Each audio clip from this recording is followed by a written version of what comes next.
বাবার বাসায় ফরিদাবাদের এই বাসায় দোতলায় আমরা শহীদ মিনারে মাওলানার অভিষেক দিবস উদযাপন করব। কাশেম ভাই ছিল, হাবিব মাস্টার ছিল, আমি ছিলাম, হেলাল ভাই ছিলেন, এরকম কয়েকজন, জাহাঙ্গীর ডাক্তার ভাই ছিলেন। আমরা কয়েকজন বসে আছি, 5-7 জন মেয়ে মানুষও ছিল দাঁড়িয়ে। বাবার নামে একটা গান লিখছিলেন দর্শনা। উনি গানটা খুব পছন্দ করতেন, বাবা ওনার গান পছন্দ করতেন। হ্যাঁ, উনি রেডিওতে টেলিভিশনে গাইতেন।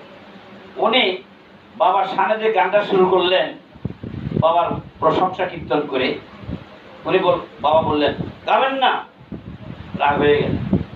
দেখেছেন, গাবেন না, তার নিজের নাম হোক, মানুষ এইভাবে বলুক, তিনি কোনোদিনই চান নাই, কোনোদিনই চান নাই।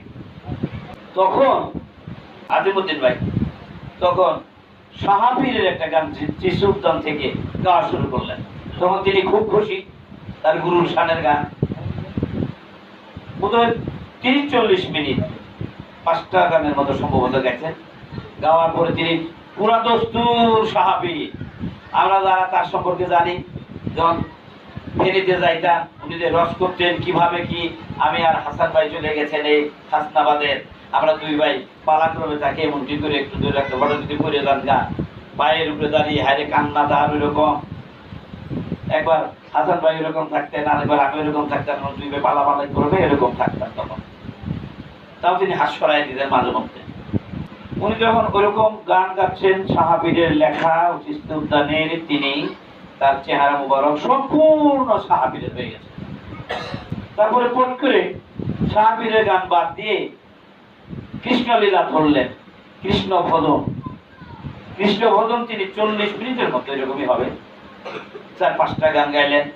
গাওয়ার পরে আমি দেখলাম, আমি তার একদম কাছে বসা, আর কাউকে দেখাচ্ছেন কিনা আমি জানি না, আমি দেখলাম পুরা দস্তুর পরিপূর্ণ ভাবে তিনি কৃষ্ণ হয়ে গেছেন।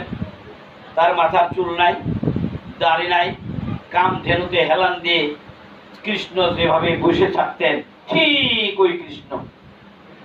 আমি বারবার আমার চোখটা আমি এরকম 4-5 রাত ভুল দেখতেছি নাকি, কয়েকবার চোখ মুছলাম রুমাল দিয়ে, হাত দিয়ে।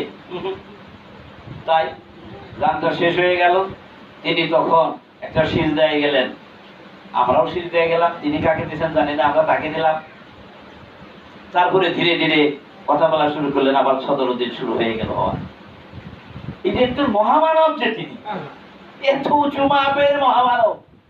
তার ওই কথাটা দেখেন, আমি ভাষণওয়ালার সাথে যোগাযোগ করে কথোপকথন করে 3.5 মাস আমি নিয়েছি